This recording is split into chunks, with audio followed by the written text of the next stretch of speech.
Bueno, yo sin más ya le doy paso a Juan.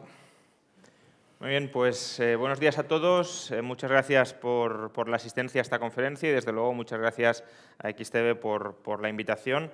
Por tercer año y por tercer año lo agradezco porque, desde luego, es un placer estar aquí con vosotros y con toda esta comunidad de interesados, de inversores o de personas interesadas en la inversión. Como bien ha dicho Gustavo, el objeto de la charla es contextualizar en qué momento de la coyuntura económica nos encontramos, de dónde venimos, dónde estamos y hacia dónde podemos ir. No son tres momentos, no son tres escenarios que estén separados. En el dónde estamos depende del dónde venimos y a dónde podemos ir, por desgracia, también depende del dónde estamos y de las cosas que se hagan o se dejen de hacer a partir de este momento. Entonces, ¿de dónde venimos? Pues venimos de la que ha sido la mayor crisis económica de la historia democrática, por supuesto, y del último siglo, desde la Guerra Civil de España. Una crisis económica que además fue una crisis económica mundial y que ha tenido causas similares a las que tuvo en otros países desarrollados, Estados Unidos, Inglaterra o Irlanda. ¿Cuáles son esas causas?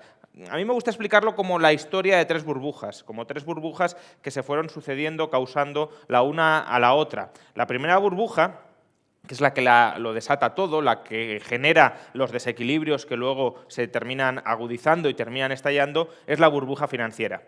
Básicamente, a partir del año 2002, los bancos centrales de todo el planeta, incluyendo el Banco Central Europeo, comienzan a bajar los tipos de interés de manera muy acusada, de manera muy intensa. El tipo de interés en Estados Unidos bajó del 6,25% en el año 2001 al 1% en el año 2003. El Banco Central Europeo también redujo los tipos desde el 4 al 2% y los dejó en el 2% durante 2 años. Claro, si los bancos centrales proporcionan financiación prácticamente ilimitada a tipos de interés bajísimos al sistema financiero y hay entre los ciudadanos una demanda de endeudamiento muy intensa, por si luego lo queremos debatir en el turno de preguntas, este sería un poco el elemento diferenciador con respecto a la situación actual, la actual con respecto a la de 2002. Si los tipos de interés están muy bajos y hay una demanda de endeudamiento muy intensa, ¿qué sucede? Pues que la sociedad se tiende a hiperendeudar. Familias y empresas aprovechan los bajos tipos de interés, ¿para qué? Para demandar dos tipos de bienes de consumo duraderos y bienes de producción duraderos. ¿Qué son bienes de consumo duraderos? Pues básicamente viviendas. Viviendas, también podríamos incluir automóviles, electrodomésticos, pero fundamentalmente viviendas. ¿Bienes de producción duraderos? Pues inversiones a muy largo plazo, inversiones de larga duración. Entonces, burbuja financiera, hiperendeudamiento del sector privado para tratar de aprovechar oportunidades inversoras. Básicamente te bajan el coste del capital, te bajan el coste de financiación y tratas de exprimir hasta la última centésima de rentabilidad en aquellos negocios o en aquellos activos donde la localices. Esa burbuja de endeudamiento, esa burbuja financiera, la podemos muy claramente observar aquí. La franja naranja es el endeudamiento de empresas y la franja grisácea es el endeudamiento de familias. Fijaos cómo desde el año 2001 hasta aproximadamente el año 2007-2008 hay un aumento muy intenso del endeudamiento privado en España. Bien, pasamos de aproximadamente 650.000 millones de euros de endeudamiento a más de 2 billones de euros de endeudamiento. El endeudamiento privado se triplica en cuestión de 6-7 años.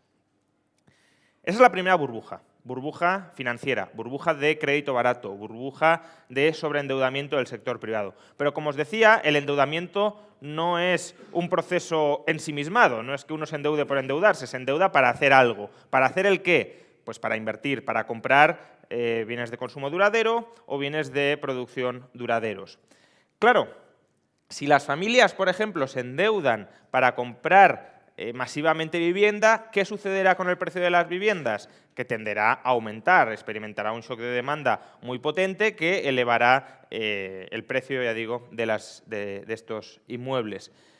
A su vez, las empresas que estén especializadas en producir estos bienes de consumo duraderos, verán cómo sus ingresos se comienzan a disparar. Son empresas cíclicas, cuya evolución depende esencialmente de la fase del ciclo y del estado del crédito en el que nos encontremos, y por tanto, cuando el crédito es abundante, cuando el crédito es laxo, sus ventas aumentan de manera muy notable. Y claro, si sus ingresos están aumentando porque son capaces de vender mucho, ¿qué tenderán a hacer estas compañías?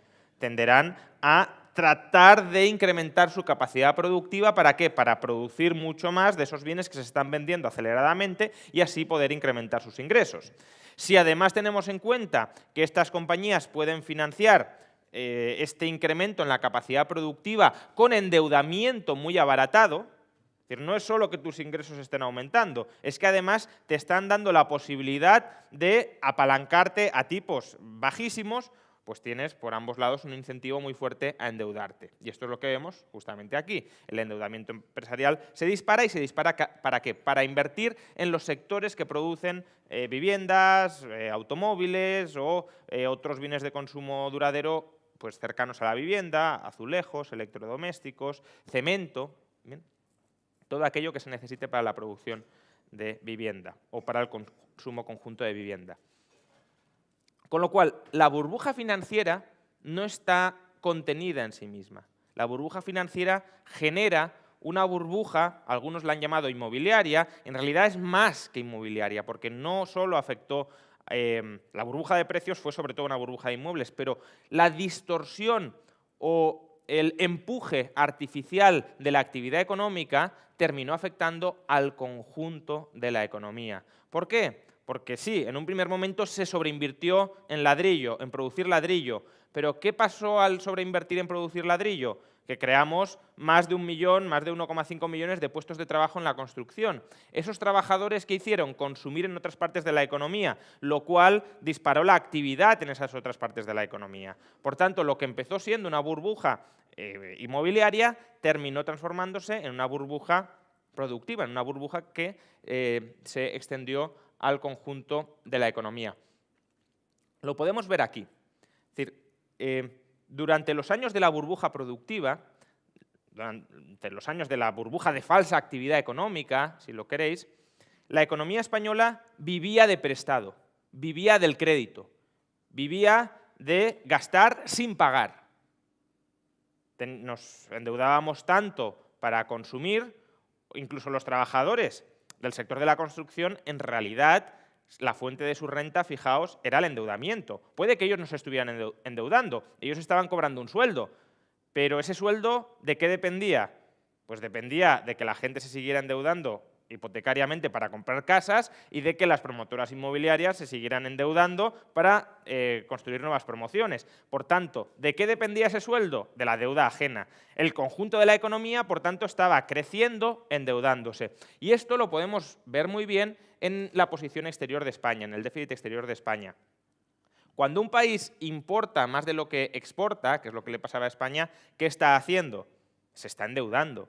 Está comprando y no está pagando. Para pagar una importación hemos de exportar. De la misma manera que si yo compro un televisor, ¿cómo lo puedo comprar? Pues lo compro o prestando otros servicios igual de valiosos que el televisor, es decir, compro vendiendo, o lo puedo comprar diciendo ya te pagaré mañana, es decir, ya prestaré algún servicio mañana. En el segundo caso me estoy endeudando, estoy comprando sin pagar. Pues el déficit exterior es esto. La economía española compraba sin pagar al exterior. ¿Por qué? Porque se estaba endeudando, porque estaba produciendo viviendas para sí misma y a su vez quería consumir otra serie de bienes y servicios que se estaban dejando de producir dentro y por eso importaba sin exportar. ¿Bien? Fijaos, en el año 2007 España llegó a tener un déficit exterior del 10% del PIB. Es uno de los mayores déficits exteriores de cualquier país desarrollado. Básicamente, el 10% de todo lo que gastábamos venía de prestado del exterior. ¿Por qué? Porque no éramos capaces de producirlo dentro, o mejor dicho, porque para producirlo dentro deberíamos haber dejado de producir vivienda. Porque claro, si los trabajadores están produciendo vivienda, no están produciendo televisores, iPhones o cualquier otra cosa que queramos traer del exterior. Y por tanto, si nos centramos en producir vivienda y no queremos renunciar a todo lo demás, hay que traerlo de fuera y hay que endeudarse para comprarlo. Bien, porque la otra alternativa es, lo traemos de fuera, pero producimos dentro los bienes que vamos a vender fuera. Pero claro, si vendemos algo fuera no lo estamos disfrutando dentro. Lo que exportamos son bienes que producimos dentro y los disfrutan los extranjeros. Si queremos producir dentro, consumir dentro y consumir lo que producen fuera, como digo, no queda otra que endeudarnos. Y esto es lo que hicimos de manera masiva hasta el año 2007. Aquí podéis observar cómo se fue concentrando toda la actividad en el sector de la construcción. Esto es la evolución de los visados de obra nueva hasta el año 2007. A partir de ahí os podéis imaginar que es como un cuadro terminal en el hospital.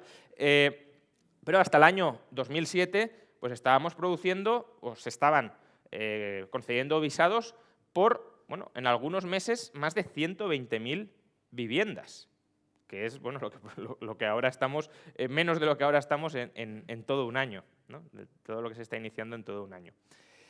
Por tanto, burbuja financiera sobre endeudamiento privado. ¿Cómo se traduce? ¿O en qué se traduce? En una burbuja productiva, que es sobre inversión en el sector del ladrillo y, por tanto, contaminación de toda la estructura productiva por estar pivotando alrededor de esta burbuja del ladrillo. Tan es así que perdemos una enorme cantidad de competitividad exterior porque solo producimos para adentro y queremos además consumir lo que producen otros en el exterior y, por tanto, nos tenemos que endeudar para ello. Pero hay una tercera burbuja, que es una burbuja que a veces pasa desapercibida y que es importante también mencionar, que es la burbuja estatal. Bien, estos años de burbuja productiva fueron años de un muy fuerte crecimiento económico. España crecía a tasas del 4, 4,5% año tras año. Vivíamos en una aparente abundancia ficticia, financiada con deuda insostenible, pero abundancia. ¿En qué se traducía este crecimiento acelerado? En un aumento fortísimo de los ingresos públicos. En el año 2007, los ingresos del conjunto de las administraciones públicas españolas eran 175.000 millones de euros mayores, superiores, que en el año 2001. Son cifras, pues bueno, cuando ya nos podemos hablar de miles de millones, decenas de miles de millones, cientos de miles de millones, pues perdemos un poco la referencia para saber de cuánto estamos hablando. Pero creo que hay una referencia que puede ser interesante. El mayor déficit público que llegó a tener España en el año 2009 fue de 110.000 millones de euros. Ahora mismo vamos a terminar el año con un déficit público de en torno a 30.000, 35.000, bueno, probablemente 30.000 millones de euros. ¿Bien? Por tanto, desde el año 2009, con todos los recortes del gasto que supuestamente han desmantelado el estado de bienestar, con todas las brutales subidas de impuestos que desde luego hemos experimentado, hemos conseguido reducir el déficit público en 80.000 millones de euros. Vuelvo a la anterior cifra. En el año 2007 los ingresos públicos eran 175.000 millones de euros, superiores al año 2001. Es decir, más del doble de todo lo que hemos conseguido reducir el déficit desde el año 2009. Con lo cual, ya os podéis imaginar, poneros en los zapatos o intentad poneros en los zapatos de los políticos, qué pasa si estáis al frente de una administración, porque además esto sucedió en muy pocos años. Es decir, prácticamente el mismo político que estaba gestionando el presupuesto en el año 2001, probablemente, si no había habido algún vuelco electoral muy radical, lo estaba gestionando también en 2007. Entonces, esa misma persona se pasa de estar pues, en una situación económica determinada, constreñida, si lo queréis, a nadar en la abundancia de ingresos públicos.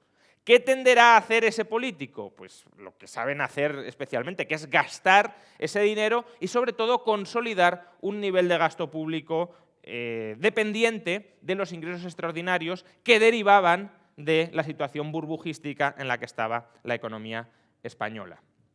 Aquí podéis ver la evolución de ingresos y gastos de la economía española. Fijaos cómo ingresos y gastos van parejos. Según van aumentando los ingresos en la línea azul, los gastos, como no, también van aumentando. No se les ocurrió a nuestros políticos decir, bueno, ya que están aumentando los ingresos, vamos a poner el freno en el incremento de gastos, vamos a amortizar deuda pública o incluso vamos a bajar muy apreciablemente los impuestos, devolviendo este dinero extra que nos está llegando a los ciudadanos. No, vamos a consolidar un aumento del gasto público que cuando empezaron a caer los ingresos, siguió aumentando y desde entonces tampoco creáis que se ha reducido mucho. Se ha estabilizado prácticamente en esos máximos históricos.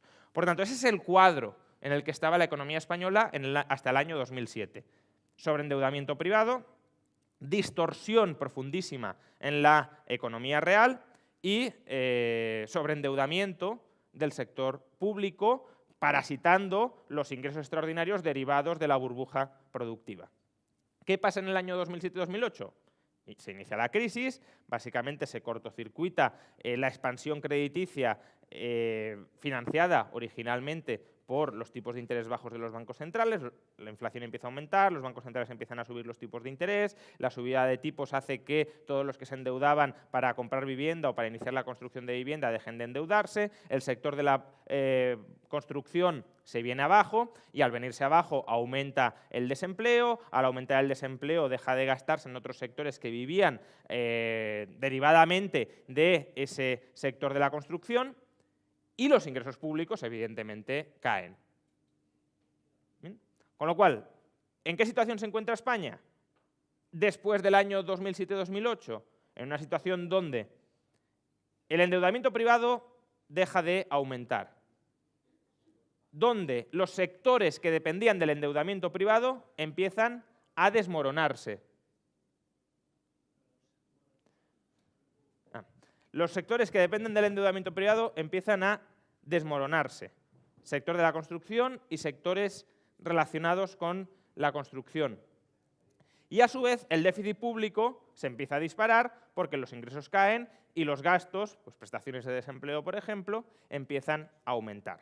Entonces, claro, al final esto era como una empresa que se había hiperendeudado para realizar unas inversiones que le han salido mal y que tiene, si lo queréis, un equipo gestor que parasita, que está viviendo a costa de la parte supuestamente productiva de la economía. ¿Qué tendría que hacer esa empresa? Pues desde luego tendría que reconvertir, transformar su modelo de negocio, buscando nuevas formas de generar valor para sus clientes. Mientras genera esa reconversión productiva, debería sanear su posición financiera y ¿cómo podría haber ayudado o en qué podría haber ayudado o cómo se podría haber ayudado a estos procesos? Pues de alguna manera reduciendo el parasitismo que el equipo gestor estaba causando sobre esa parte productiva de la empresa. ¿Se hizo esto? No, no se hizo esto. Básicamente se trató de mantener el modelo productivo que se había caído con algún plan de estímulo de por medio. En lugar de sanear la posición financiera de la economía, se intentó ocultar debajo de las alfombras la bancarrota del sistema financiero y el equipo gestor que parasitaba la economía pues la siguió parasitando, pues incluso endeudándose más para mantener simplemente los fastos de ese equipo gestor. ¿Consecuencia de todo esto? Pues hombre, si lo aplicamos al análisis empresarial, si decimos una empresa a la que se le han caído sus mercados, sus clientes no le están comprando, está produciendo carísimo frente a sus competidores, está hiperendeudada y además el equipo gestor está hecho unos zorros que solo intentan robar al resto de la empresa, pues diríamos, esta empresa está abocada a la quiebra, no hay mucho más. Y esto es, desde luego, la situación a la que iba abocada España en el año 2012. En el año 2012, como habíamos perdido 2009, 2010 y 2011 sin hacer absolutamente nada para corregir los desequilibrios, los inversores internacionales que nos habían dado cierto crédito para ver si salíamos adelante transformando los defectos que teníamos de base, se cansaron de nosotros. Se cansaron de nosotros también porque se cansaron de otros muchos que estaban como nosotros y dijeron, nos vamos de aquí. Y claro, si ya te dejan de refinanciar y se te dispara el coste de financiación, no tienes beneficios y la forma que tienes de subsistir es refinanciándote a tipos cada vez más altos, pues evidentemente vas abocado a la quiebra. Pero en el año 2012, como bien sabéis, vino Mario Draghi a salvarnos. Básicamente dijo que haría todo lo necesario para salvar al euro y que sería suficiente para ello, es decir, anunció por la puerta de atrás un rescate de la economía española o la creación de una especie de eurobonos donde Alemania nos estaba refinanciando o nos estábamos nosotros refinanciando con cargo al crédito alemán y eso permitió que nuestros tipos de interés bajaran. Fue un rescate ¿a cambio de qué? A cambio de que hiciéramos ciertas reformas que permitieran el saneamiento de la economía española, que permitieran corregir los desequilibrios en los que la economía española se encontraba. Algunas de esas reformas se hicieron. La reforma para, digamos, impulsar el cambio de la burbuja o el saneamiento de la burbuja productiva, la reforma más clara fue la reforma laboral.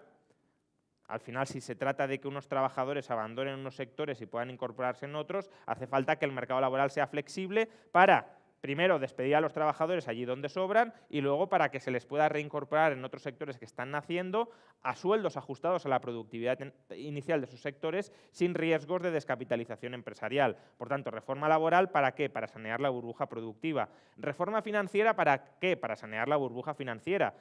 No es, desde luego, el modo en el que creo que deberían haberse hecho las cosas, pero el caso es que se hicieron de esa manera para sanear la burbuja financiera. Básicamente, se cogió el agujero de la banca y se le trasladó a los hombros de todos los contribuyentes. ¿Se ha saneado la banca? Sí. ¿Se ha saneado de un modo no demasiado justo y no demasiado eficiente desde un punto de vista económico? También, pero fue una forma torpe y, por lo que sabemos también, corrupta de sanear al sistema financiero y se le saneó, al menos parcialmente. Con lo cual, en parte también solucionas el problema de la burbuja financiera junto, porque eso fue lo que hicieron los políticos para solucionarlo, pero la otra parte de la solución vino de la mano del sector privado, que este es un esfuerzo muchas veces no reconocido y que es clave para entender por qué la economía española no ha estado tan mal como otras economías europeas. El sector privado, desde el año 2009-2010, a diferencia de lo que hace el sector público, sí se pone las pilas para sanearse a sí mismo, porque le va la supervivencia. El sector público sabe que puede parasitar a otros y que si quiebra incluso permanece en pie. El sector privado sabe que si quiebra desaparece y por eso se empiezan a sanear. Si os fijáis, estos dos bloques de deuda, a partir del año 2009-2010, empiezan a reducirse. Y al contrario, este bloque de deuda, que era la deuda pública, que era bastante irrelevante hasta el año 2007-2008, se empieza a disparar. La deuda privada de España desde el año 2009 ha caído en más de 550.000 millones de euros, en torno a 55 puntos del PIB.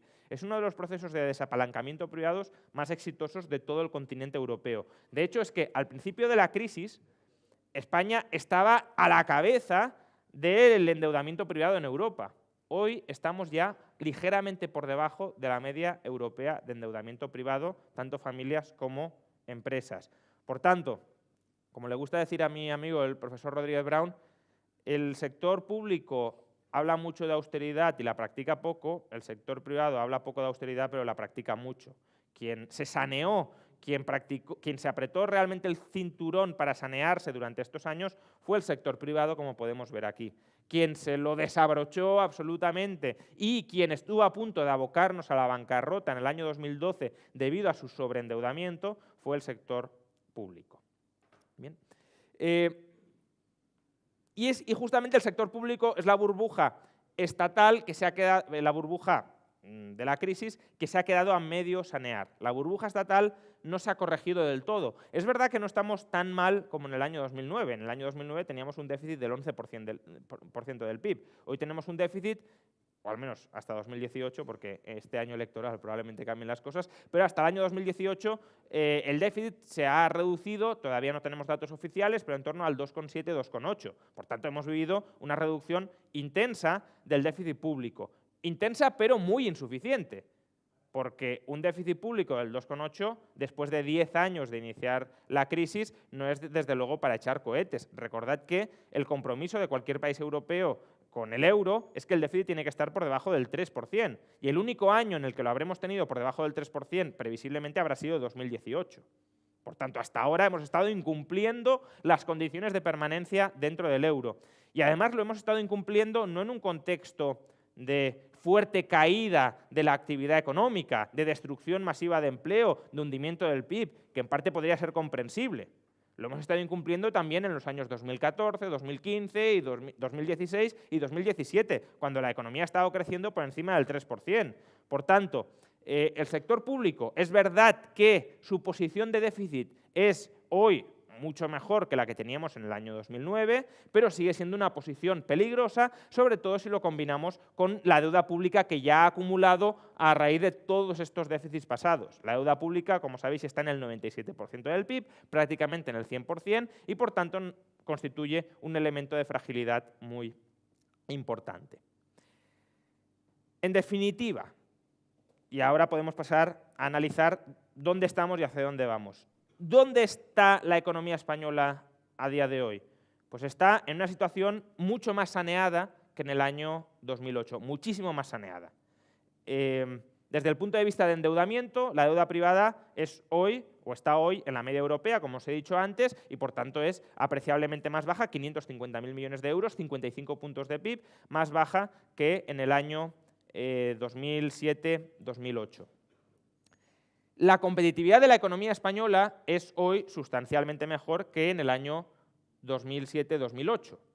Como veis, hemos pasado de tener un déficit exterior brutal a tener un superávit exterior. Si aquí estábamos acumulando deuda frente al resto del mundo, aquí estamos pagando, poco a poco, nuestra deuda con el resto del mundo. Este ha sido el primer periodo en la historia democrática de España en el que hemos crecido a tasas del 3% sin acumular déficits exteriores. Lo habitual en la economía española ha sido que cuando crecíamos, nos impulsábamos a endeudarnos, nos incentivábamos a endeudarnos, parecía que todo iba tan bien que la gente se quería endeudar y se endeudaba también frente al exterior, es decir, importando mucho más de lo que exportaba. Ahora no, ahora hemos crecido, hemos generado riqueza pagando nuestras deudas con el exterior. Y eso también es un hecho muy novedoso en la historia económica de España.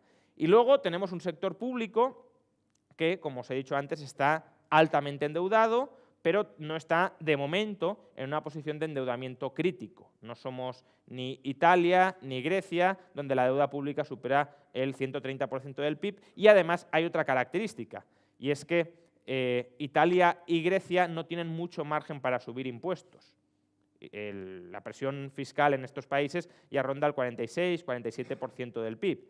En España, por desgracia, porque no es algo que me agrade ni mucho menos, pero España, por desgracia, frente a la comunidad inversora, sí se ve que tiene margen para subir impuestos, porque la presión fiscal está en torno al 38-39, o sea que nuestros políticos todavía tienen margen para saquearnos mucho más de lo que ya lo están haciendo y, en lugar de recortar el gasto, utilizar el saqueo fiscal para evitar, quebrar.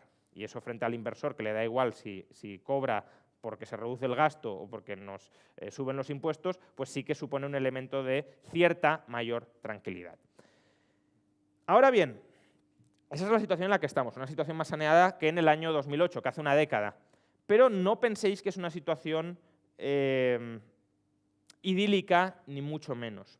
La economía española ha crecido al 3% durante los últimos años, no tanto gracias a que se han corregido de un modo revolucionario sus desequilibrios internos, sino a que se ha encontrado una coyuntura exterior muy favorable.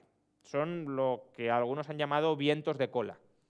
Precio del petróleo muy bajo, tipos de interés muy bajos, economía mundial en expansión y con el euro muy depreciado, y todos estos elementos han supuesto un estímulo brutal para la economía española.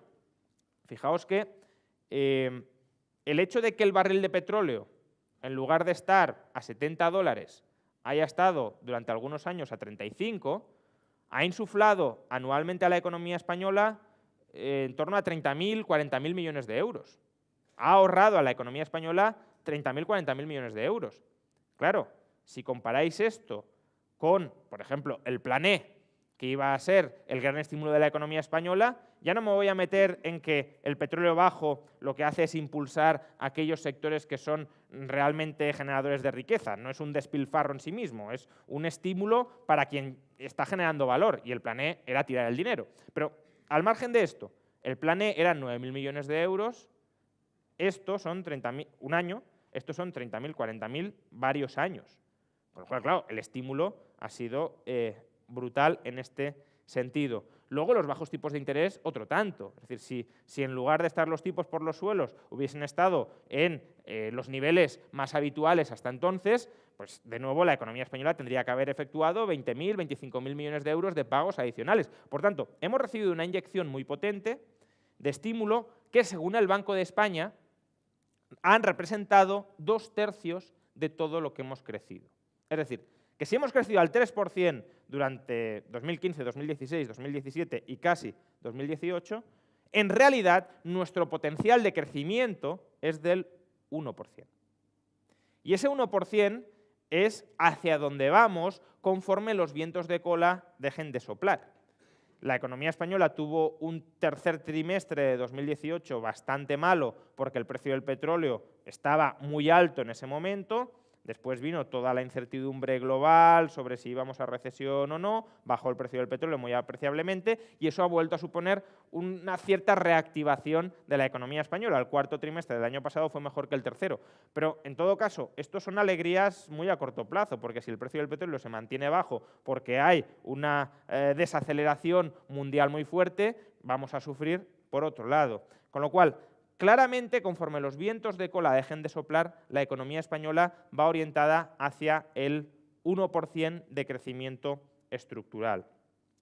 Esto, en un contexto de endeudamiento público alto, no crítico, pero sí alto, y con un déficit público que todavía no hemos remediado, es algo realmente problemático o que al menos debe alertarnos. ¿En qué sentido? Ahora mismo la deuda pública no es un problema porque se ha estabilizado en el 97% del PIB, incluso decrece un poquito cada año gracias a que el PIB va aumentando. El déficit tampoco parece ser un gran problema porque si la economía sigue creciendo, los ingresos continuarán creciendo y el déficit, pues bueno, si sigue la trayectoria que estamos viendo, en algún momento se convertirá en superávit. Pero ¿qué sucede si la economía española deja de crecer? ¿Qué sucede si los ingresos públicos dejan de aumentar y el gasto público vuelve a crecer, bueno, pues porque incluso aumente algo el desempleo? Pues lo que sucederá es que el déficit no se reducirá, incluso puede repuntar, no digamos ya si al calor de la campaña electoral, como estamos viendo, se empiezan a consolidar nuevas promesas de gasto público, el déficit público aumentará y la presión que se ejercerá sobre la deuda pública, el descrédito de la deuda pública, irá siendo creciente. Deuda pública alta con una trayectoria de déficit público no clara significa miedo entre la comunidad inversora sobre la capacidad de repago de la deuda pública, sobre todo si además el Banco Central deja de estar detrás. Y esa será la gran cuestión a la que nos vamos a enfrentar en los próximos años. La cuestión de la economía española, probablemente debido a su incapacidad para crecer sostenidamente a tasas altas y por tanto debido a su incapacidad para reducir el déficit público de manera estructural, va a, digamos, perpetuar un déficit público demasiado alto en relación con el endeudamiento económico, con el endeudamiento público que tiene, y en esa coyuntura Europa será la que tenga que decidir si nos sigue rescatando o si no nos rescata. Y desde luego, si Europa opta por no rescatarnos, lo cual tampoco es un escenario absolutamente descabellado debido al auge del euroescepticismo, en gran medida comprensible por lo que se está viendo de cómo están actuando los países del sur, en parte digo, debido al auge del euroescepticismo en el resto de Europa, eso nos puede colocar en una situación, en una coyuntura preocupante. No es que sea este mi escenario base, no es que diga que esto es lo que necesariamente va a pasar, digo que es una posibilidad, incluso una probabilidad que no hay que descartar, que hay que tener presente que puede ocurrir en 3, 4, 5 años. Básicamente se puede conjugar la indisciplina y la irresponsabilidad de las finanzas públicas españolas con la falta de voluntad de los gobiernos europeos de seguir dándonos cuerda sin hacer ninguna de las reformas que están pendientes. Y entre ellas las reformas que están pendientes es la reducción del gasto público o el aumento muy fuerte de los impuestos, ¿Qué pasa? ¿Hay algún partido en España que sea capaz de bajar apreciablemente el gasto público o de subir muy significativamente los impuestos sin perder las elecciones? Probablemente, después de todas las mentiras que nos han estado contando, no. Bien, ya nos han dicho que ya no hay margen para recortar más, nos han dicho que los únicos que tienen que pagar impuestos en este país son los ricos y que además hay una bolsa gigantesca de ricos y que por tanto las clases medias no van a tener que pagar más. Bueno, pues todas las mentiras que nos han estado relatando durante los últimos años se les pueden volver perfectamente en contra cuando intenten cuadrar las cuentas. Cuadrar las cuentas, ya digo, no sumándose a la ola del crecimiento económico, que eso lo sabe hacer cualquiera, que sigan aumentando los ingresos mientras la economía crece, sino la economía no crece, sigo teniendo déficit, tengo que bajar gastos y aumentar ingresos. Y si no hay capacidad política interna para hacer esto y no hay voluntad política externa para seguir dándonos cuerda, pues ya digo, ese equilibrio bastante inestable se puede terminar materializando. ¿De acuerdo? Entonces, situación en la que estamos, venimos de unos años de bonanza incuestionables, bonanza que se explica en una parte, no poco importante, tampoco quiero minusvalorarla, por la corrección de los desequilibrios gestados durante la burbuja, pero en otra parte muy importante por una coyuntura exterior muy favorable que en parte puede empezar a cambiar. ¿Bien? Puede empezar a cambiar porque si la economía mundial sigue creciendo, como lo hemos visto, el precio del petróleo volverá a subir, y puede cambiar porque si la economía mundial se para, evidentemente España no será ajena a la desaceleración internacional. Por tanto, coyuntura exterior que está empeorando en un contexto o que nos aboca a un contexto de bajo crecimiento o de crecimiento progresivamente menor. Eso en una situación donde el déficit público sigue siendo un problema muy grave y donde ese problema grave se puede manifestar, como sucedió en el año 2012, en una desconfianza inversora hacia nuestra deuda. Desconfianza inversora que, si se materializa, pues pondrá contra las cuerdas absolutamente a nuestra economía. Para que no se materialice, ¿qué es necesario? O que España siga creciendo a un ritmo notable, por encima del 2%, o que se cuadren las cuentas de una vez y empecemos a amortizar deuda pública. Para empezar a crecer, o para continuar creciendo, mejor dicho, por encima del 2% en un contexto exterior favorable, harían falta una serie de reformas que previsiblemente nadie va a adoptar, de liberalización de mercados y de aligeramiento de ciertas cargas impositivas. Para cuadrar las cuentas sería necesario recortar el gasto o aumentar mucho los impuestos sobre las clases medias, y eso también poco parece que ningún partido político lo vaya a hacer. Por tanto, ya digo, el escenario de tensiones y dificultades financieras importantes en España durante los próximos años, si el Banco Central Europeo se retira de la refinanciación de la deuda pública, no es en absoluto descartable, no es en absoluto un escenario alocado o improbable.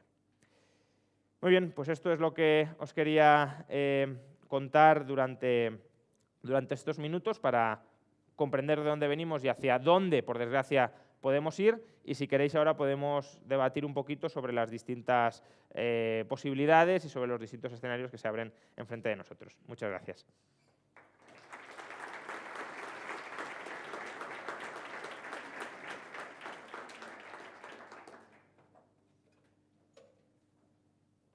Perfecto.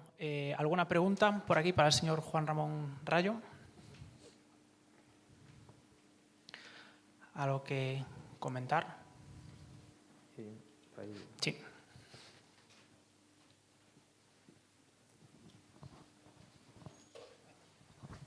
Buenas. Gracias por la presentación. ¿Vale? ¿Usted cree que el precio de la vivienda en España ha llegado a su máximo o quedan 2 o 3 años que seguirán habiendo subidas? Hombre, primero que, como bien sabéis, el mercado inmobiliario es un mercado tremendamente local y, por tanto, el precio de la vivienda en determinadas zonas de España, ¿no? Porque en otras sigue absolutamente estancado. Si pensamos en grandes ciudades, En Madrid, por ejemplo, Barcelona, Valencia, Málaga, que es donde está aumentando el precio de la vivienda, pues, hombre, tenemos un escenario muy claro. La demanda sigue aumentando y sigue aumentando por, bueno, dos factores fundamentales. Uno es la creación de empleo. Mientras España siga creando empleo y, por tanto, la capacidad adquisitiva de los ciudadanos aumente, pues parte de esa capacidad adquisitiva se destinará a alquiler o a compra de vivienda. Y, por otro, la restricción de la oferta. Restricción absoluta de la oferta, como se ve en ciudades como Madrid o Barcelona. Hay un dato, o hay un par de datos que son muy ilustrativos en este sentido, ¿no? Desde 2015, en Madrid hay 190.000 trabajadores más. Desde 2015, en Madrid se han construido solo 30.000 viviendas más. Por tanto, es obvio que aquí hay un desequilibrio entre oferta y demanda que se traduce en mayores precios. Luego también hay un cierto efecto, no hay que negarlo, de la demanda de alquiler turístico, pero es un efecto, bueno, que tampoco hay que sobredimensionarlo o exagerarlo. Por ejemplo, en el caso de Barcelona, que es el único estudio sobre la influencia del alquiler turístico de Airbnb en una ciudad española, sabemos que entre el año 2009 y el año 2016 Airbnb ha contribuido a que los precios de los alquileres suban un 3%, que no es que sea poco, pero desde luego no explica toda la escalada que hemos visto. Entonces, respondiendo más directamente a tu pregunta, no veo que este año la economía española vaya a dejar de crear empleo, probablemente el año que viene tampoco, salvo que haya un cataclismo global.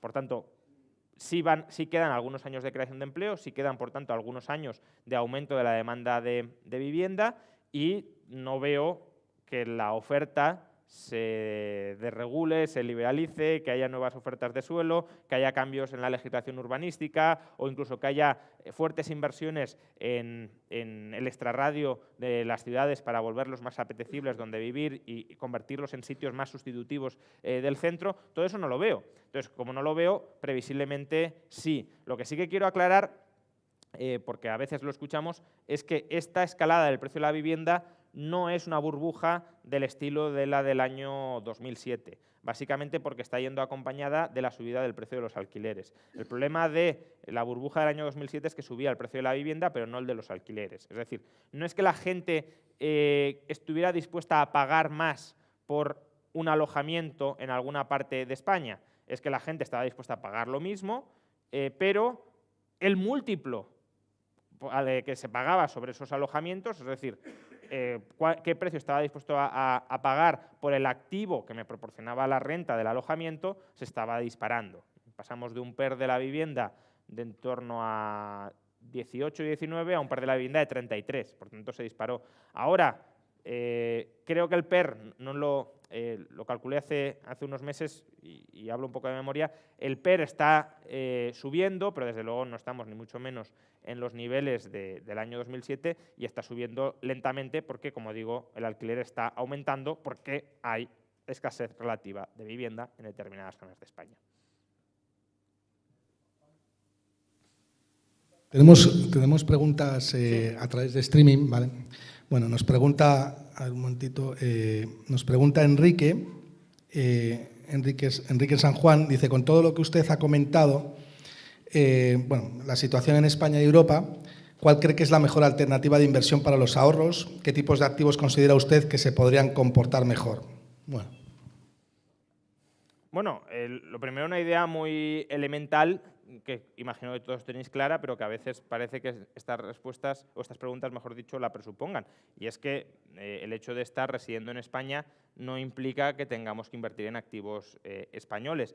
De hecho, hombre, hay argumentos para invertir en activos españoles, que es, argumentos generales me refiero, que es que conocemos mejor, nos interrelacionamos mejor con el tipo de activos que compramos, es más fácil invertir en el mercado inmobiliario español o en empresas españolas que en el mercado inmobiliario, no sé, de Los Ángeles y empresas con las que no hemos interactuado nunca en nuestra vida. Lo que pasa es que también hay otro argumento que además creo que tiene mucho peso en contra de invertir en España, y es que cualquiera que viva aquí tiene una concentración necesaria de activos en la economía española brutal. Es decir, si sois propietarios de vivienda, tenéis vuestra vivienda en España, tenéis probablemente vuestro puesto de trabajo en España, tenéis vuestra pensión pública dependiente de las finanzas del Reino de España. Por tanto, gran parte de vuestro patrimonio, lo tengáis reconocido sobre balance o no, está invertido en España, con lo cual no está de más, por una mera elemental diversificación de activos, invertir fuera de España, porque si se cae España, si lo tenéis concentrado, lo perdéis todo. Entonces, en ese sentido, la parálisis de Europa, pues hombre, desde luego, una visión muy pesimista de la economía española o de la economía, mejor dicho, europea, como la que parece que se está instalando en el mercado, favorece que haya empresas que estén siendo castigadas con descuentos muy grandes y con descuentos exagerados. Entonces, más que invertir en un tipo de activo, sería cuestión de tratar de buscar entre esos activos, rebuscar entre esos activos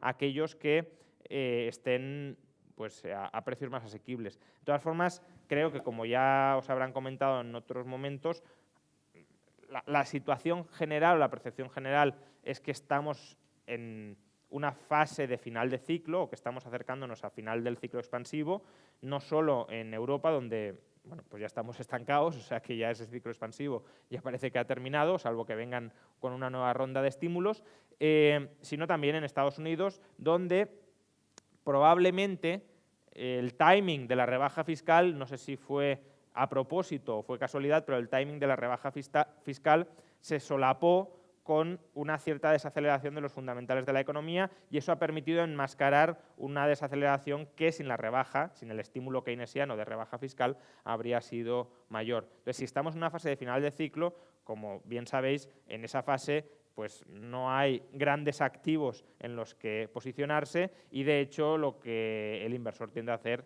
es acumular liquidez por si hay una caída de precios importante.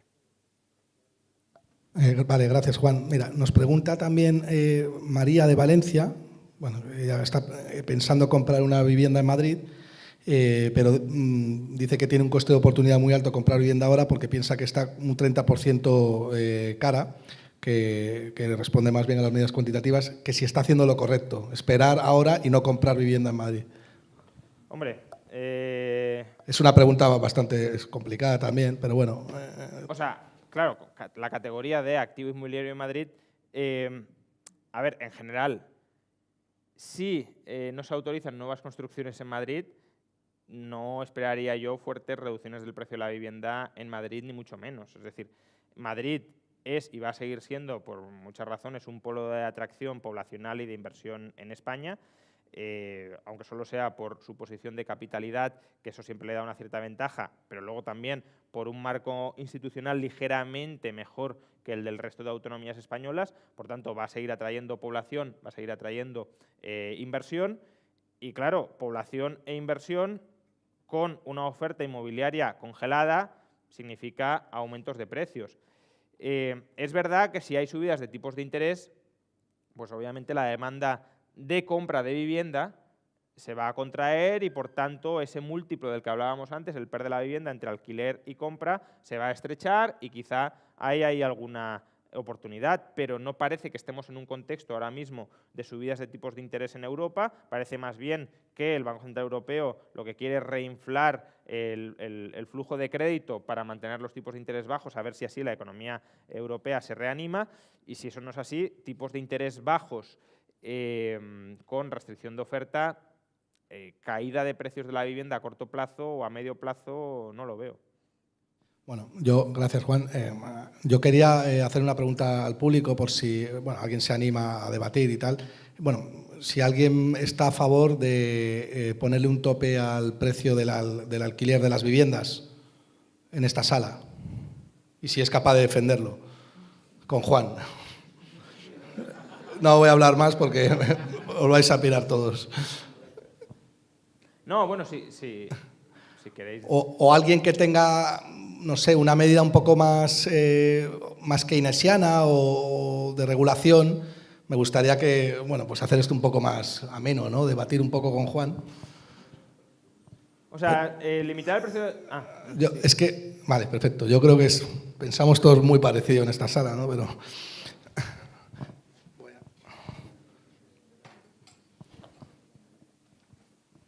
Gracias. Gracias. Yo no soy precisamente keynesiano, pero por ejemplo, Estados Unidos, cuando sufrió la crisis en los años 30, aplicó medidas keynesianas para intentar paliar los efectos de la crisis. Entonces, si se hubiera dejado al libre mercado actuar de forma autónoma, los efectos de la crisis podrían haber sido mucho mayores. O en este caso, quiero decir, aplicar las políticas keynesianas puede que en determinados momentos sea beneficioso. O sea, bueno, primero hay que ver qué entiendes por haber dejado el libre mercado actuar. Quiero decir, en el año 30 se aprueba uno de los mayores aranceles de la historia de Estados Unidos, el Smoot-Hawley, lo cual se carga los flujos comerciales internacionales y una crisis o un ciclo como el de los años 20 y 30 que se había generado por el interendeudamiento global. Estados Unidos era acreedor de medio mundo, ya lo era desde la Primera Guerra Mundial, estaba financiando a la banca alemana. Bueno, pues había flujos comerciales recíprocos. Claro, tú le pones un arancel que cierras el comercio estadounidense, te cargas cualquier posibilidad de que esas deudas se repaguen. Luego, además, tienes un fenómeno que algunos lo han alabado, que para mí fue un desastre, que es en el año 31, en septiembre del año 31, Inglaterra abandona el patrón oro. Que eso, claro, hoy puede sonar, bueno, tampoco pasa nada. Eso es como si en el año 2012 España e Italia salen del euro. Pues claro, el cataclismo económico que se hubiese provocado en el año 2012 habría sido monumental también para el resto de Europa. Entonces, bueno, tienes una serie de circunstancias que hacen que se produzca una quiebra bancaria masiva, una eliminación del comercio internacional. En el año 33 te sube al poder Franklin Delano Roosevelt, que es quien aplica las medidas keynesianas, pero no solo aplica medidas keynesianas, aplica medidas que si hoy las adoptaran algunos políticos los tildaríamos de chavistas. De hecho, es que el Tribunal Supremo estadounidense le tumba varias de esas medidas. ¿Y qué hace Roosevelt contra la sentencia del Tribunal Supremo? Asaltar el Tribunal Supremo para que se les autoricen. Medidas dirigidas a cartelizar la economía estadounidense siguiendo el modelo fascista italiano. Entonces, claro, que todo esto... Y además hay una estadística que es brutal. En el año, creo que era 37 o 38, hacen una encuesta entre el empresariado estadounidense y les preguntan: en 10 años, ¿cuál cree usted que será el sistema económico de este país? Aproximadamente el 20% decían una economía de libre mercado. El otro 80% decía comunismo, fascismo. Entonces, claro, en ese clima, ¿quién va a invertir? O sea, si tú dices, no, es que yo creo que en una década aquí vamos a tener un régimen fascista o vamos a tener un régimen comunista, pues ¿para qué me voy a lanzar a invertir? Entonces, bueno, decir que la década de los años 30 fue un contexto de libre mercado, salvo por el keynesianismo, es un error. A mí me hubiese gustado ver qué habría pasado durante los años 30 si todas esas salvajadas que sabotearon la economía de mercado no se hubiesen aplicado y tampoco hubiese habido keynesianismo, que por cierto, hay mucha leyenda sobre el efecto beneficioso del keynesianismo de los años 30. Un keynesiano como Paul Krugman lo que te dice es: todo lo que hicieron durante los años 30 no valió prácticamente para nada. Lo que de verdad sacó a Estados Unidos de la Gran Depresión fue la Segunda Guerra Mundial. Claro, que me digas que una guerra mundial es lo que saca una economía de la depresión, pues hombre, creo que ahí hay un problema de entender que la economía es una forma de estudiar cómo asignamos recursos escasos a fines competitivos. Y la guerra es todo lo contrario. Y de hecho, y ya termino con esto porque si no... en el año 45, justo cuando termina la Guerra Mundial, Estados Unidos tenía un déficit del 23% del PIB. Entonces uno puede decir, bueno, esto es una política keynesiana brutal. Sí, pero terminó la guerra y tenían que tomar una decisión. Tenían que decir, ¿qué hacemos con este déficit? Porque es un déficit vinculado a la guerra. Ya no hay guerra, ¿qué hacemos con el gasto militar extraordinario?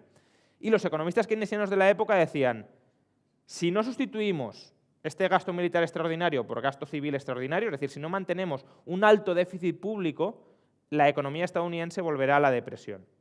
Bueno, en 2 años, Estados Unidos pasó de un déficit del 23% a un superávit del 2%. ¿Qué hizo la economía estadounidense desde entonces? Se disparó. Por tanto, yo no niego que una política keynesiana en un momento determinado no pueda, evidentemente que lo hace, levantar un poco la economía. La cuestión es, esa política keynesiana no es el origen de el cambio de ciclo, digámoslo así, es una forma como mucho de suavizar la fluctuación del ciclo. ¿Y cuál es el coste de esa suavización del ciclo? Porque claro, tirar el dinero para decir, no, es que nos hemos endeudado y no hemos notado que éramos más pobres, ya, pero luego tienes que pagar esa deuda.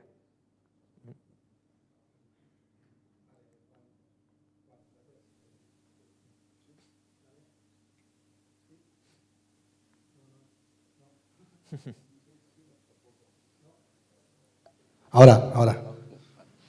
Bueno, yo no quería preguntar nada, en verdad, que iba a opinar un poco, ya que estáis hablando del tema. Yo pensaba más un poco la idea de que todo un poco más dependerá de la crisis y la situación tanto social y económica del momento. Así que creo que las medidas keynesianas que aplicaron en la época de la crisis del crack del 29 en parte estarían bien hechas un poco por ayudar a la sociedad, no tanto económicamente, sino por la pobreza que había y las ayudas que necesitaban. Así que también un poco como con la crisis de 2008, yo creo que no depende de tener siempre un liberalismo fuerte, que está bien, sino que también depende un poco de qué tipo de crisis sea, pues aplicar un liberalismo más fuerte o menos fuerte. Y luego también quería preguntarte un poco qué opinas, cómo está la situación de la clase media, de la familia media española a día de hoy, comparada con la de 2007, si está mejor, está peor, y si crees que a día de hoy una crisis afectaría gravemente a la clase media española, que yo creo que sinceramente sí, porque yo creo que a día de hoy en ningún país del mundo la clase media esté a la altura a la que estaba en 2007 y ni de lejos. Muchas gracias. Bueno, solo un matiz adicional sobre las políticas keynesianas de los años 30. El mayor déficit público que tuvo Roosevelt fue del 5%. Que cuando hablamos de políticas keynesianas también pongámoslo en su contexto. España tuvo en el año 2009 un déficit público del 11%. Entonces, lo máximo que se hizo en los años 30 fue un déficit público del 5%, salvo la Guerra Mundial. Evidentemente, digo déficit público en tiempo de paz. Sobre cómo está la clase media, bueno,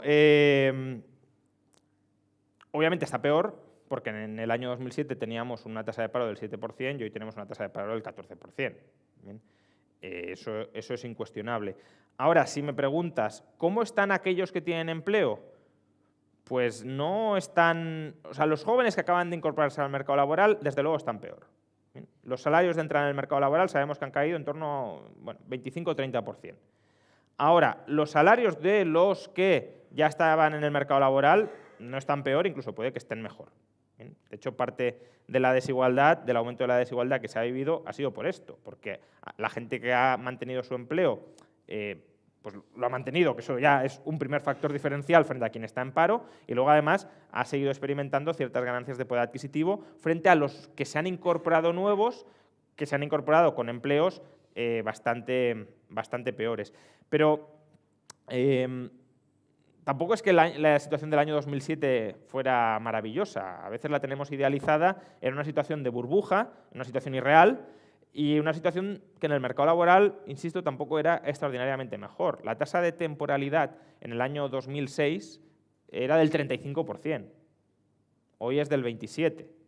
Por lo tanto, todo lo que se dice de la temporalidad extraordinaria, etcétera, es verdad que es extraordinaria y que eso además es uno de los dramas de la clase media española, que no tiene, vamos, hay núcleos familiares que no tienen ningún tipo de estabilidad laboral y por tanto no tienen una previsión de regularidad de ingresos con la que poder planificar en absoluto su vida, y además no solo es inestabilidad en el sentido de tengo un empleo a jornada completa y luego no sé si me van a renovar, luego sí, no es esa incertidumbre solo, es que justamente porque voy cogiendo casi cualquier cosa, pues la intensidad laboral, es decir, el número de horas que algunos meses trabaja una familia, puede ser muy bajo, con lo cual el sueldo que se lleva a fin de mes, aun cuando el sueldo por hora no sea necesariamente bajo, el sueldo total que llega a fin de mes sí puede ser muy bajo. Pero que eso son problemas que no son de ahora, son problemas que siempre ha tenido la economía española y que en el año 2007, en cierto modo, parecían enmascarados por la bonanza artificial de la burbuja, pero una vez ya ha bajado la marea, pues volvemos a donde estábamos. Si viene otra crisis, pues evidentemente volveremos a como estábamos en el año 2012. O sea, bueno, depende de la magnitud de la crisis también, porque no en todas las crisis ni mucho menos son iguales. Pero si viniera otra crisis medianamente seria, pues volveríamos a la situación del año 2012 o 2013, que era una situación mucho peor para la clase media de lo que es hoy. Es la situación donde, no por casualidad, surgió Podemos, de ese clima de frustración, descontento y, desde luego, también indignación ante una casta política hipercorrupta en un contexto, además, de dificultades sociales. Gracias. Sí, gracias, Juan. Bueno, voy a tantear un poco a la gente, a sondar un poco a la gente. No sé si alguien cree aquí en esta sala bueno, pues que el Estado o que gracias al socialismo podamos avanzar. ¿Hay alguien que pueda defender esa idea? No sé si es el foro o no. Si no, podemos encaminar el debate sobre el Madrid-Barça o el Estado del Madrid, pero yo creo que habrá más debate, ¿no?, en esta dirección, ¿no? Juan, ¿podrías comentarnos un poco? Ahí hay dos. Ah, vale. Adelante. ¿Qué tal? Buenas tardes. ¿Qué tal? Bueno, se me ocurren muchas preguntas, pero como entiendo que se nos va acabando el tiempo, yo te quería preguntar, me imagino que tú inviertes, ¿y hasta qué punto crees que tus propias emociones a la hora de invertir te afectan? Y en ese sentido, ¿por qué el español, no digo en su gran mayoría, pero hay mucha gente inversora que sigue pensando que la inversión inmobiliaria a largo plazo sigue siendo más rentable que los mercados, cuando hay datos que demuestran que cuando menos pueden ser comparables o incluso los mercados pueden superar, ¿no? O sea, por supuesto, las emociones afectan brutalmente incluso a quienes somos conscientes de nuestros propios sesgos cognitivos. Perdón. De hecho, hay un famoso sesgo, que es el sesgo G.I. Joe, que es G.I. Joe, los capítulos terminaban: ahora que lo sabes, ahora que has aprendido la lección, ya tienes la mitad de la batalla ganada. Bueno, por mucho que sepas de economía del comportamiento, ahora que lo sabes, no tienes ni mucho menos la mitad de la batalla ganada. Es decir, sigues siendo víctima de tus propios sesgos, aunque seas consciente de que esos sesgos están ahí. Entonces, por supuesto que como inversor también me afectan y depende un poco del carácter de cada persona, ¿no? Hay personas que son más herméticas frente a esos sesgos y eso las convierte en potenciales candidatos a buenos inversores. Hay personas que son más sensibles a ellos y, por tanto, pueden tomar peores decisiones como inversores. Bien. Sobre la segunda cuestión, quiero decir, es una cuestión de evidencia controvertida. Durante mucho tiempo yo he suscrito la tesis de que los mercados financieros y en especial los mercados bursátiles eran con diferencia el activo más rentable que existía. La rentabilidad histórica de la bolsa en el conjunto del planeta en los últimos 120 años es del 5,5%. Y en determinadas bolsas, como la estadounidense, del 7%, descontando inflación. Por tanto, esos son rentabilidades que difícilmente se pueden alcanzar con otro tipo de activos. O eso parece. Pero hace cosa de un año se publicó probablemente el que es el paper más completo con datos históricos sobre la tasa de retorno de los distintos activos, se llama The Rate of Return of Everything, y la conclusión a la que llega, sorprendente para los propios autores del paper, es que la rentabilidad inmobiliaria y la rentabilidad en bolsa es la misma. La rentabilidad bursátil es mucho más volátil que la rentabilidad inmobiliaria, es decir, tiene picos donde es mucho mayor y picos donde es menor, pero que en términos medios es igual. Y, por supuesto, esa volatilidad es lo que te puede llevar a que con unas malas emociones puedas llevar a cabo una peor inversión que en el mercado inmobiliario. Me gustaría ver la gente que tiene casas en propiedad cómo lo pasaría si cada día le dieran un precio de su vivienda y viera que hoy soy 2.000 euros más pobre que ayer o 5.000 euros más rico que ayer y por tanto me puedo endeudar un poquito más para gastar, pero ya me he endeudado de más y ahora vuelve a caer el precio de la vivienda y vuelvo a ser tan pobre como hace 3 días, pero la deuda no me baja. Todo eso, desde luego, cambiaría muchísimo la psicología del inversor inmobiliario y lo volvería mucho más susceptible de tomar pésimas inversiones financieras, claro.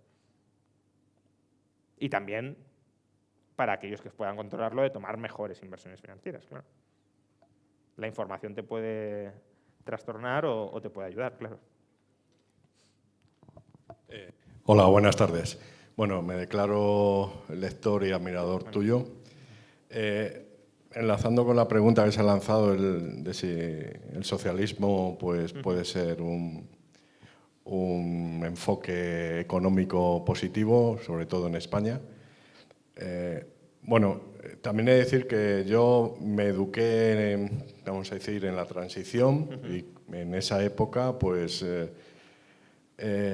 todos admitimos la tesis de que un Estado pues con unas políticas sociales e interviniendo en la economía pues era el mejor de los escenarios.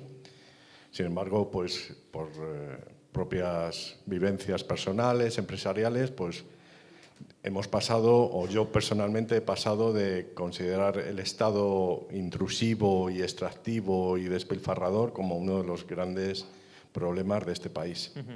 Pero eso ha sido mi propia experiencia personal.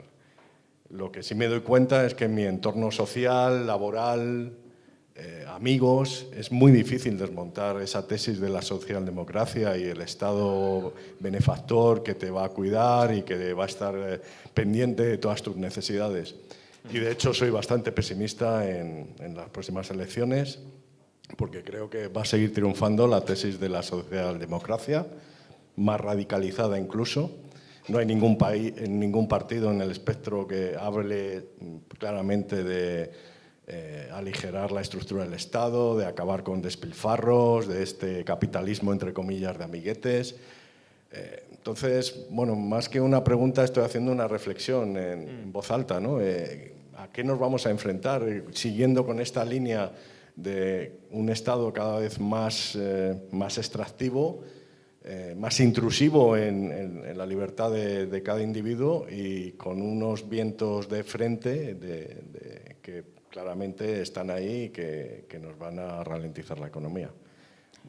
No, simplemente transmitir esa idea de que nos vamos a enfrentar a un gobierno pues muy lejos de ese ideal de intentar coger el toro por los cuernos. Sí, o sea, a ver, sea cual sea el gobierno, estoy de acuerdo en que no va a haber cambios revolucionarios, ni mucho menos, porque, vamos, la sociedad probablemente no los aceptaría en la medida en que no hay masa crítica suficiente para que los haya. Aún así, hombre, si solo con que se pudiera frenar lo que tú decías de esa socialdemocracia más radicalizada, pues que no retrocedamos ya en cierto modo es un avance, ¿no? Parar el golpe ya podría ser positivo. Pero aún así, sí, comparto tu diagnóstico de que la gente pues, considera al Estado como un Estado benefactor, porque lo es. Es decir, el Estado te cuida, otra cosa es que te cuide con tu dinero y que te cuide mal, pero te cuida. Y, claro, tampoco conocemos una alternativa, no hemos vivido una alternativa.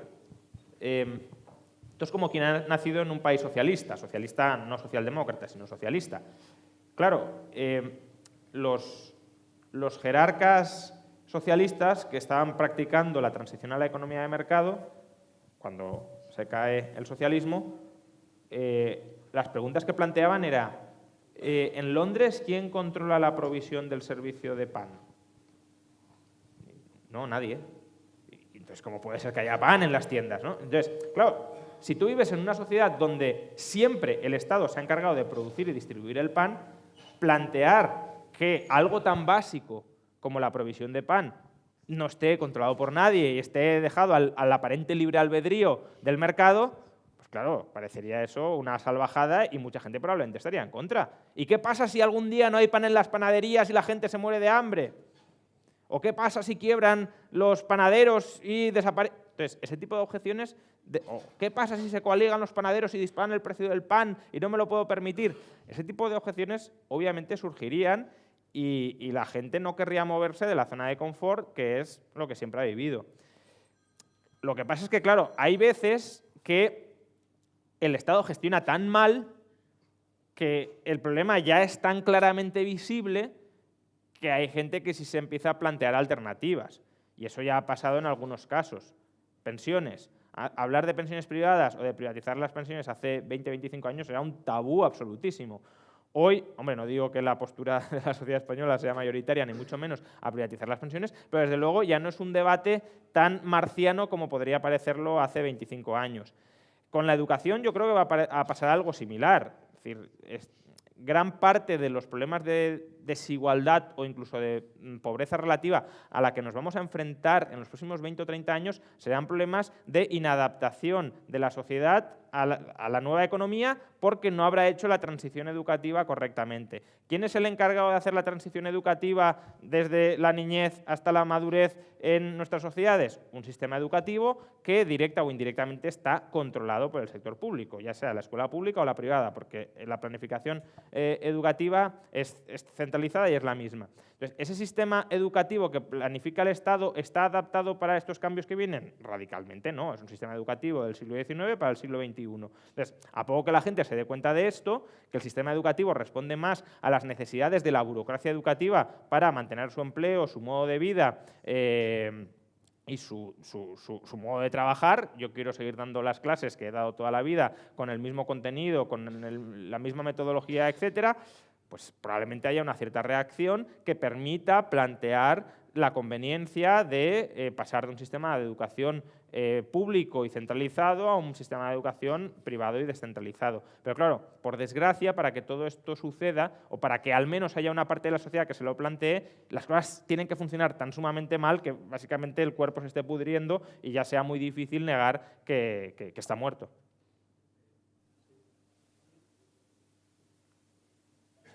Sí. Juan, bueno, yo te he escuchado y me parece muy coherente lo que dices y en parte lo comparto. Yo pienso que ha habido una cierta disrupción del socialismo, ¿no? Y creo que somos más liberales ahora que hace 20 años. Lo que sí que me cuesta, Juan, llegar a entender es cómo un político, cómo puede ser que un partido político pueda llegar a ser liberal, cómo puedes trasladar a la sociedad el hecho de cargarte las pensiones, cargarte la sanidad pública. En cierto modo creo que es un poco utópico, ¿no?, en la sociedad eso. Bueno, no tienes por qué trasladar que te lo vayas a cargar porque además tampoco, cuando hablamos de cargarte las pensiones públicas, por ejemplo, ¿de qué estamos hablando exactamente? ¿De que dejen de pagarse las pensiones públicas? No creo que nadie defienda eso porque hay gente que ha devengado derechos que tiene derecho a percibirlos. Entonces, más bien sería ir dejando las pensiones públicas como un elemento subsidiario frente a la jubilación y creo que eso sí se puede plantear de manera mucho más razonable, fomentando ahorro privado complementario que en algún momento se convierta en la fuente principal de jubilación de los ciudadanos. Pero claro, esto es un cambio, es una transición no a 5 años, sino a 50 años. Pero es una transición que se debería iniciar ya. Y con respecto a la educación, bastaría con que se diera capacidad de elección a los ciudadanos para escoger colegio, público o privado, y que se vinculara la financiación de ese colegio a cuántas personas lo escogen. Con eso ya tendrías un cierto mercado educativo, la gente podría experimentar las ventajas de poder escoger escuela para sus hijos y a partir de ahí dar el salto a un sistema privado ya es muy inmediato. Vale. A propósito de lo que dices, Juan, yo aquí veo que la gente es bastante liberal, que defiende eso, pero sin embargo me cuesta creer que las personas que estén aquí defiendan el poder educar a nuestros hijos en casa y eliminar las escuelas, bueno, ya no públicas, sino de hecho, bueno, pues que cada uno eduque a su hijo a su modo y manera, ¿no?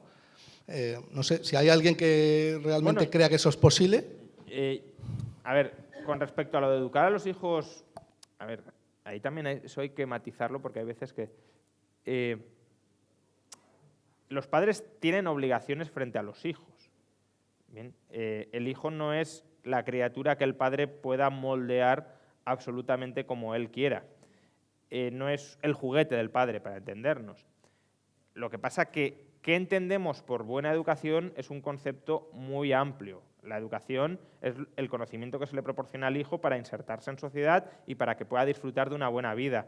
Entonces, ¿Qué tipos de educación se le pueden otorgar a una persona para lograr todo eso? Tipos de educación muy variados. Y es ahí donde entra la libertad del padre como tutor legal de su hijo para determinar cuál es el perfil educativo, si prefiere educarlo en casa o en una escuela, etc. En la medida en que se verifique que el niño no está desatendido, pues de la misma manera que no llevamos a nuestros hijos a comedores sociales para garantizar que reciben la dieta óptima, adecuada, determinada por el planificador, tampoco hay motivo para llevarlos a escuelas públicas o escuelas concertadas o privadas donde todo eso esté controlado. Ahora bien, de la misma manera que si vemos a un niño desnutrido, la custodia de ese niño se le quita al padre porque está desatendiendo las obligaciones de la patria potestad. Si viéramos a un niño que permanece analfabeto, aislado de la sociedad, sin ningún tipo de capacidad de interacción con otros, con la excusa de que se le está educando en casa, pues lo mismo que con la comida.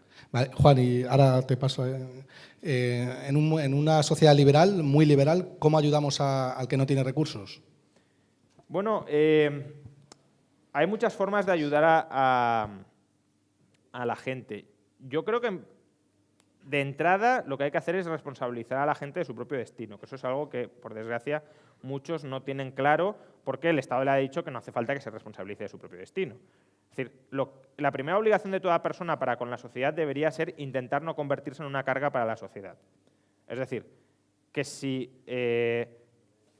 me quedo sin empleo, debería tener una alternativa programada por mí frente a esa posibilidad. Tener ahorro, tener seguros, para hacer frente a esa eventualidad. No decir, pues bueno, si me quedo sin empleo, ustedes me tendrán que ayudar. Luego, evidentemente, puede haber circunstancias en las que, incluso con un cierto comportamiento diligente por parte de la persona, nos encontremos en coyunturas donde ese comportamiento diligente y esa acumulación de cautelas frente a ese escenario no sea suficiente. Ahí hay otro nivel que es la base comunitaria de la sociedad. Nos hemos convertido en sociedades donde queremos que los demás nos ayuden, pero a través del Estado. Es decir, en lugar de entablar un contacto personal, mantener una buena relación y crear un cierto lazo comunitario de oye, yo te ayudo, tú me ayudas, que es lo que sucedía hasta el principio del siglo XX con las llamadas mutualidades o sociedades de ayuda mutua, hoy hemos creado derechos por los cuales tú estás obligado a ayudarme, aunque yo sea un antisocial y una persona absolutamente antipática con el resto.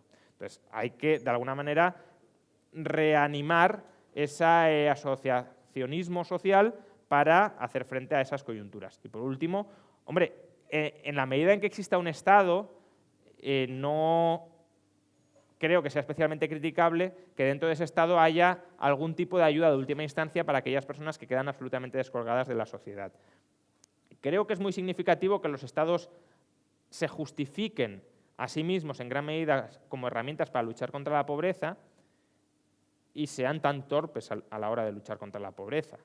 Es decir, con 3 puntos del PIB, que este es un cálculo que no sé si mucha gente ha hecho, con 3 puntos del PIB sería posible transferir a 3 millones de personas en España una renta anual de 10.000 euros. Habría en una economía liberalizada dentro de España 3 millones de personas absolutamente inempleables o personas incapaces de salir adelante por sus propios medios, etcétera? No lo creo. Entonces, con 3 puntos del PIB deberíamos ser plenamente capaces de erradicar cualquier bolsa de pobreza que hubiese en nuestro país. Gastamos más de 40 puntos del PIB y no lo conseguimos. ¿Por qué? Porque el propósito del Estado no es combatir la pobreza, sino es crear una especie de servicios públicos para las clases medias. Y al final las clases medias, que son los que no tienen problemas para costearse esos servicios, los están costeando a través del Estado, privándoles de su capacidad de elección y de la competencia entre proveedores para mejorar el servicio, y la clase media no es consciente de ello y justifica ese modelo pensando que el modelo en el que está realmente es el que ayuda a los pobres, cuando no lo está haciendo.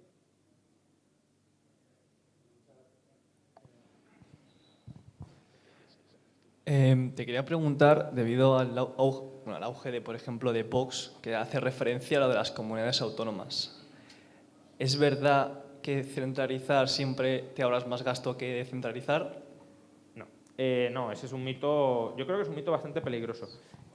Uno de los estados más austeros de Europa es Suiza, que es el estado más descentralizado de Europa, es uno de los estados más pequeños y el estado más grande, no de Europa, sino del mundo, es Francia, que es el estado más centralizado de Europa.